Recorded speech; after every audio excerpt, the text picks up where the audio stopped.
At my father's funeral, my stepmother looked me dead in the eyes and said I didn't deserve his name. The entire room went silent. I felt my chest tighten, my hands trembling as hundreds of eyes turned toward me. I wanted to disappear. But then the lawyer stood up, holding a USB drive, and said my father had left one final message. What happened next changed everything I thought I knew about my life, my family, and the man I called Dad. I never thought I'd be standing in a room full of strangers at my own father's funeral, feeling like I didn't belong. But that's exactly where I found myself on a cold November morning, wearing a black suit that felt too tight, surrounded by people who looked at me like I was an outsider in my own family's grief. My father, Richard Montgomery, died of a sudden heart attack at 62. He was a self-made man, the kind who built his construction company from the ground up with nothing but a pickup truck and a dream. He taught me how to swing a hammer before I could ride a bike. He showed me that hard work wasn't just about making money. It was about building something that lasted, something you could be proud of when you looked back on your life. I remember Saturday mornings when I was 7, 8 years old, and he'd wake me up before sunrise. We'd drive to whatever job site he was working on, and he'd hand me a thermos of hot chocolate while he drank his coffee. He never treated me like a kid who was in the way. He treated me like I mattered, like my presence meant something. He'd explain what he was building, why certain materials were better than others, how to read a blueprint. Most of it went over my head back then, but I absorbed it all like a sponge, just happy to be near him. My mother died when I was 12. Cancer. It was brutal and fast, the kind that doesn't give you time to prepare. One day she was there, kissing my forehead before school, and 6 months later I was standing at her grave trying to understand why the world kept spinning when mine had just stopped. My father and I clung to each other in that grief. We were all each other had. For 3 years, it was just us against the world.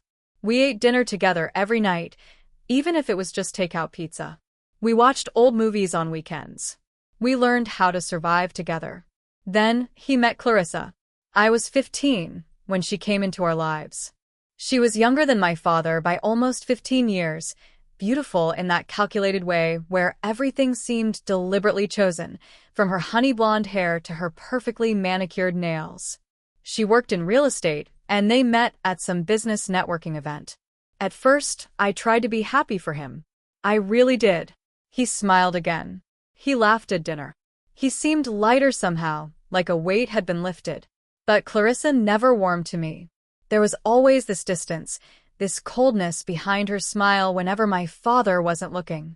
She'd make little comments about my clothes, my grades, my friends. Nothing my father ever witnessed, of course. She was too smart for that. It was always when we were alone, these tiny cuts that added up over time. She had a way of making me feel like I was in the way of something, like I was the obstacle between her and the life she really wanted. They got married when I was 17. The wedding was elegant, expensive, everything Clarissa wanted. I was in it, standing there in a rented tux, smiling for photos while feeling like a prop in someone else's story. After they married, things changed faster than I expected. Clarissa started redecorating the house, erasing every trace of my mother. Photos came down. Furniture disappeared.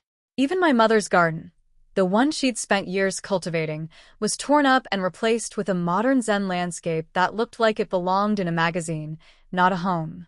I went to college the next year, partly for education, partly to escape. My father paid for everything, insisted on it actually. He wanted me to have opportunities he never had. We talked on the phone regularly at first, but over time, those calls became less frequent. Clarissa was always there in the background. I could hear her voice, feel her presence even through the phone. She had a way of scheduling things right when my father and I had planned to talk, or suggesting he was too tired for a long conversation. After graduation, I moved across the country for work. I told myself it was for my career, but the truth was I couldn't stand being in the same city as Clarissa. I couldn't watch her slowly erasing me from my father's life.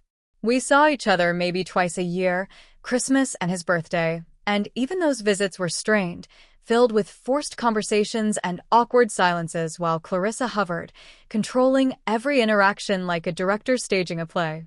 Then I got the call. My father had collapsed at a job site.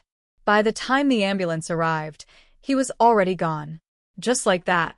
No warning. No chance to say goodbye. No final conversation. I booked the first flight home, my hands shaking as I packed a bag, my mind refusing to accept that the man who taught me everything, who believed in me when no one else did, was just gone. When I arrived at the house, our house, the one I grew up in, Clarissa answered the door in black, her makeup perfect despite her supposed grief. She looked at me like I was a delivery person who'd arrived at the wrong address. "You're here," she said flatly, not moving aside to let me in. "I wasn't sure you'd bother to come." The words hit me like a slap. I just lost my father, and she was greeting me with accusations. The days leading up to the funeral were a nightmare. Clarissa took over everything. She planned the service, chose the flowers, wrote the obituary. When I tried to help, tried to have any say in how we honored my father, she shut me down. "He was my husband," she'd say coldly. "I know what he would have wanted." She acted like I was barely related to him, like my 28 years as his son meant nothing compared to her 10 years as his wife. She even tried to keep me out of the family section at the viewing. I showed up to find only 2 chairs in the front row.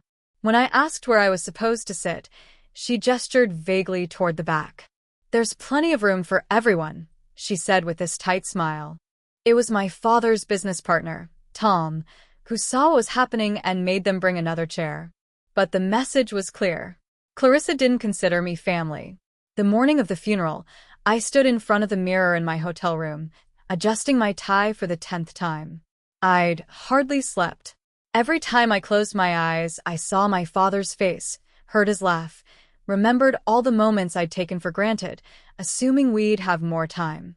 I kept thinking about the last conversation we had, 3 weeks before he died. It had been brief, distracted.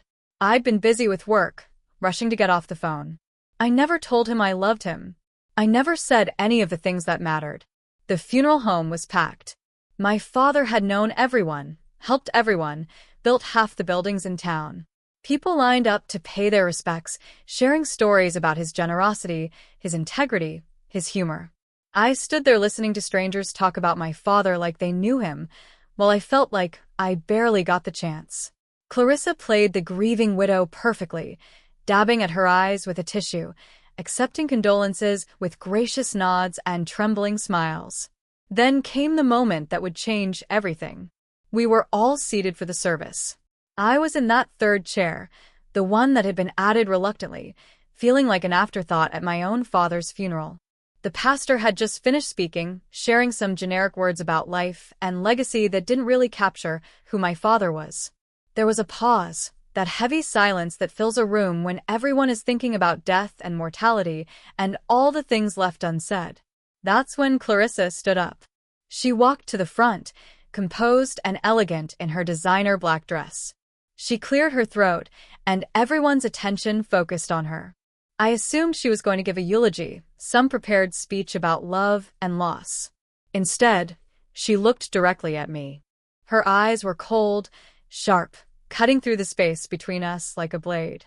"I want to say something," she began, her voice steady and clear. "Richard was an extraordinary man. He built an empire through hard work and dedication. He gave so much to this community, to his friends, to his company." She paused, her gaze never leaving mine. But not everyone deserves to benefit from his legacy. Not everyone earned the right to carry his name. The room seemed to tilt. I felt every person there turn to look at me. My face burned. My throat tightened. She was talking about me. At my father's funeral, in front of everyone who'd ever known him, she was publicly declaring that I didn't deserve to be his son. "Some people," she continued, her voice taking on an edge, "only show up when it's convenient. Some people abandon family when times get hard, when they're needed most. Richard deserved better. He deserved loyalty. He deserved to have people around him who actually cared, not just people who wanted something from him." I couldn't breathe. I wanted to stand up, to defend myself, to scream that I'd loved him, that I'd called, that she was the one who'd driven the wedge between us. But my body wouldn't move. I was frozen, humiliated, destroyed. Around me, people shifted uncomfortably. Some looked away. Others stared with a mixture of pity and judgment. Tom, my father's business partner, looked horrified. So, when we talk about Richard's legacy, Clarissa said, her voice dropping to something almost venomous, let's remember what he actually valued. Hard work, loyalty, being there when it matters. She looked at me one last time, her message unmistakable. Not everyone here embodies those values. Not everyone here deserves his name. She returned to her seat. The silence was deafening. I felt tears burning behind my eyes, but I refused to let them fall. I wouldn't give her that satisfaction. I sat there, drowning in shame and grief and rage, wondering how this moment had become about me instead of about honoring my father. Then something unexpected happened. The funeral director stood up, looking uncomfortable. He gestured toward a man in a gray suit sitting in the back row. I recognized him vaguely as Gerald Whitmore, my father's attorney. Mr. Whitmore stood slowly, holding something in his hand. A USB drive. "Excuse me," Mr. Whitmore said, his voice cutting through the awful silence. "I apologize for the interruption, but Richard left specific instructions." He recorded a message that was to be played at his funeral after the formal service, but before anyone left. He looked around the room, his expression serious. He was very clear that everyone needed to hear this. Clarissa's face changed. The confidence drained away, replaced by something I'd never seen before. Uncertainty. Maybe even fear. "I don't think this is the appropriate time," she said quickly, her voice higher than before. "We should keep things dignified." "I'm afraid it's not a request, Mrs. Montgomery," Mr. Whitmore replied firmly. "It's in his will. This message must be played today, in front of everyone present at the funeral." Those were his exact words. He moved toward the front of the room where there was a screen and projector, equipment that had been set up for a slideshow of photos that Clarissa had carefully curated, choosing only images from after she'd entered his life. The room buzzed with whispers. People leaned toward each other, speculating. Clarissa sat rigidly in her seat, her hands clenched in her lap. I watched her carefully, saw the panic barely concealed behind her mask. Whatever was about to happen, she hadn't expected it. She didn't want it. Mr. Whitmore connected the USB drive. The screen flickered to life. And then there he was, my father, sitting in his office, the same office where he taught me to understand contracts and business plans, where we'd celebrated my college acceptance, where we'd had our last real conversation before Clarissa started controlling his time. He looked tired in the video, older than I remembered. This had been recorded recently, maybe weeks before he died. He was wearing his favorite flannel shirt, the blue one I'd given him for Christmas 5 years ago. He smiled at the camera, but there was something sad in his eyes, something heavy. "If you're watching this, I'm gone," he began, his voice filling the funeral home. That voice I'd grown up with, the one that had told me bedtime stories and taught me how to be a man. Hearing it again broke something inside me. "I'm sorry I can't be there in person, but I needed to say some things, and I needed to make sure certain people heard them." He shifted in his chair, looking directly into the camera. "First, to everyone who came to pay their respects, thank you. I've lived a good life. I built a business I'm proud of. I employed good people, treated them fairly, and I hope I made a positive impact on this community. But more than any building I constructed, more than any business deal I closed, the thing I'm most proud of is being a father." My vision blurred with tears. Around me, the room had gone completely silent. Even the sound of breathing seemed to have stopped. "My son," my father continued, his voice thick with emotion, "has been the greatest achievement of my life. From the moment he was born, he gave my life meaning. His mother and I, we built everything for him. Every sacrifice, every long hour at work, it was all so he could have a better life than we did." He paused, wiping at his eyes. "When she died, when cancer took her from us, I thought I might not survive it. But he did. He survived it with more grace and strength than I ever could have managed. He was 15 years old, and he comforted me. He held me together when I was falling apart." I heard someone sob. I realized distantly that it was me. I made mistakes after that, my father said, his voice dropping. I was lonely. I was scared of being alone. And I let that fear make me do things I regret. I let someone into our lives who didn't have our best interests at heart. Someone who saw what we built, what my first wife and I created, and wanted it for herself.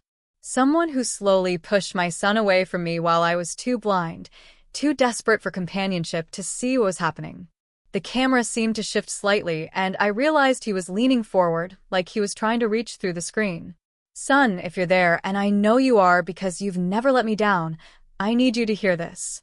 I'm sorry. I'm so deeply sorry for the years we lost. I'm sorry I didn't fight harder to keep you close. I'm sorry I let anyone make you feel like you were less important than you are. You are everything to me. You always have been. You always will be. Tears streamed down my face. I didn't care who saw anymore. People around me were crying too. Tom had his head in his hands. Even strangers were wiping their eyes. I want to make something very clear, my father continued, his voice growing stronger, more determined.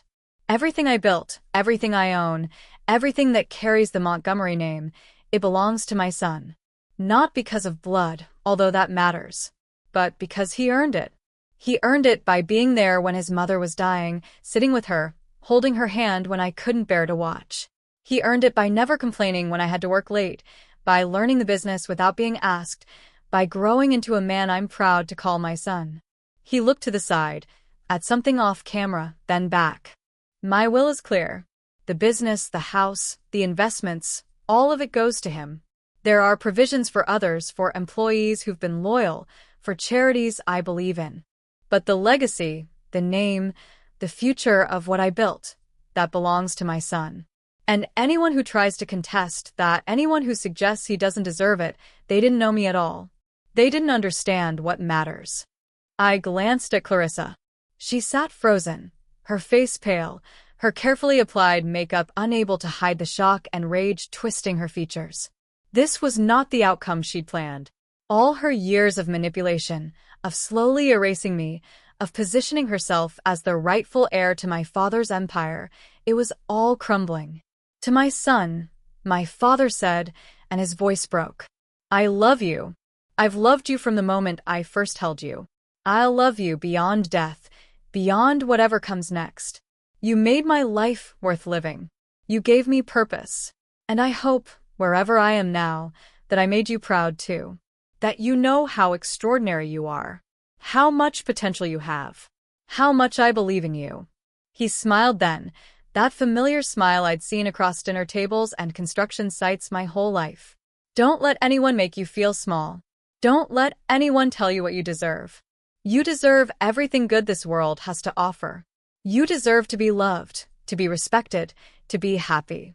And you deserve to carry our name with pride because you honor it every single day just by being who you are. He reached toward the camera. Build something beautiful with your life, son. Build something that lasts. Not just buildings and businesses, but relationships, memories, moments that matter. Be the man I know you can be. Be better than I was. Learn from my mistakes. And know that wherever I am, I'm watching, I'm proud, and I'm always with you. The screen went dark. The silence that followed was profound. Nobody moved. Nobody spoke. And then, slowly, Tom stood up. He started clapping. Others joined him. Soon the entire funeral home was applauding, not for the performance, but for the truth, for the love, for the courage it took for my father to record that message, knowing he might not be there to see it played. I couldn't stand. I sat there, completely overwhelmed, grief and validation and love crashing over me in waves. People came over, touching my shoulder, hugging me, apologizing for doubting, for believing Clarissa's narrative. Mr. Whitmore approached, handing me an envelope. Your father updated his will 6 months ago, he said quietly. Everything he said is documented. The house, the business, all of it. It's yours. Clarissa remained in her seat, surrounded by people who now looked at her with understanding, seeing through her performance. A few people she'd thought were allies quietly moved away. The illusion she'd crafted so carefully had shattered in 12 minutes of recorded truth. The funeral ended shortly after. People filed out, many stopping to shake my hand, to share brief stories about my father, to welcome me back into a community I'd felt exiled from. Tom waited until the crowd thinned, then pulled me into a tight hug. "He talked about you all the time," he said. "At work, after meetings, he'd tell stories about you as a kid, wonder what you were doing, wish things were different." I think he wanted to reach out so many times, but didn't know how to bridge the gap that had formed. In the weeks that followed, I learned the full extent of my father's planning. He'd documented everything in the months before his death, as if he'd somehow known time was running short. There were letters, instructions, even recordings of him explaining business decisions and relationships I'd need to navigate. He'd left me not just money and property, but a roadmap for taking over what he'd built. Clarissa fought the will, of course. She hired expensive lawyers and made accusations. But my father had been thorough. Every document was airtight. Every decision was clearly explained. The prenuptial agreement she'd signed entitled her to a settlement, nothing more. The business, the family home, the legacy, it all came to me. Moving back into that house was surreal. Walking through rooms that Clarissa had redesigned, I started the process of reclaiming it, of bringing back pieces of my mother, of my childhood, of the family we'd been before everything changed. I found boxes in the attic that my father had hidden away, full of photos and mementos that Clarissa had tried to throw out. My mother's garden tools, my old school projects, photo albums documenting a life that had been systematically erased. Taking over the company was intimidating. I'd been away for years, pursuing my own career in another city. But my father's employees welcomed me. They'd known about the distance between us, and many had witnessed how it happened. How Clarissa had slowly restricted access, controlled information, isolated him from the son he clearly loved.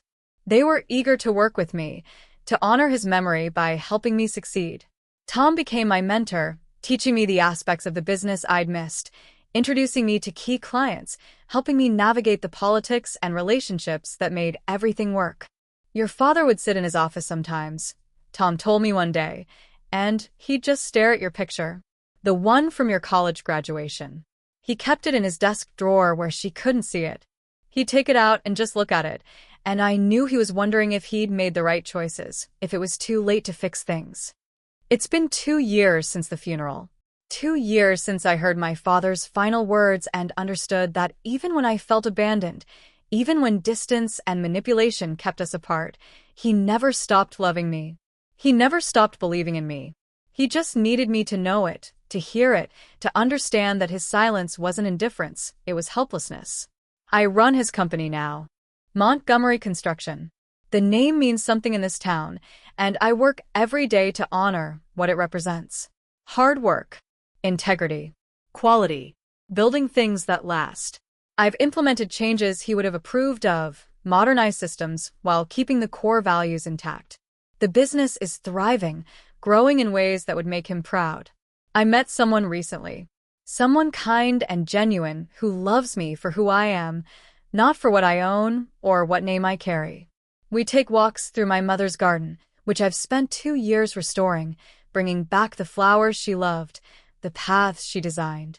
It's become beautiful again, a living memorial to the people who made me who I am. Sometimes I sit in my father's office, in the same chair where he recorded that final message. I look around at the blueprints on the walls, the awards and photos, the evidence of a life lived with purpose. And I understand what he was trying to tell me in that video. He wasn't just giving me a business or a property or money. He was giving me back my worth. He was saying that I mattered, that I belonged, that no amount of manipulation or distance could change the fundamental truth of who we were to each other. Father and son. Family. Forever. I think about that moment at the funeral sometimes, when Clarissa stood up and tried to publicly strip me of my right to exist in my own family story. I think about how small she tried to make me, how completely she wanted to erase my connection to my father. And then I think about what happened next. The lawyer standing up. The USB drive. My father's voice filling that room with truth and love and absolute clarity. She didn't get to write the ending. She didn't get to control the narrative. My father, even in death, made sure his voice was heard, made sure I knew that everything she'd said and done was a lie. He gave me the greatest gift he could in that moment. Not inheritance or property, though those mattered. He gave me validation. He gave me peace. He gave me the certainty that I had always been loved, always been valued, always been enough. The house where I grew up, where my mother planted her garden, and my father taught me about hard work, it's mine now. I've filled it with light again, with memories and hope and the promise of new beginnings. I've invited Tom and his family for dinners. I've hosted gatherings for company employees. I've turned it back into a home, not a museum or a showpiece, but a place where people feel welcome, where laughter echoes, where life happens. Every morning, I walk past a photo I've hung in the hallway. It's from when I was 8 years old, standing next to my father at a job site, both of us covered in sawdust, both of us grinning like we'd just won the lottery. My mother took that photo. I remember the day perfectly. We'd been building a deck, and I'd successfully hammered in my first nail without bending it. My father had picked me up, swung me around, told me I was going to be a better builder than he ever was.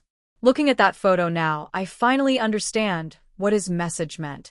He wasn't just giving me his name, or his business, or his legacy.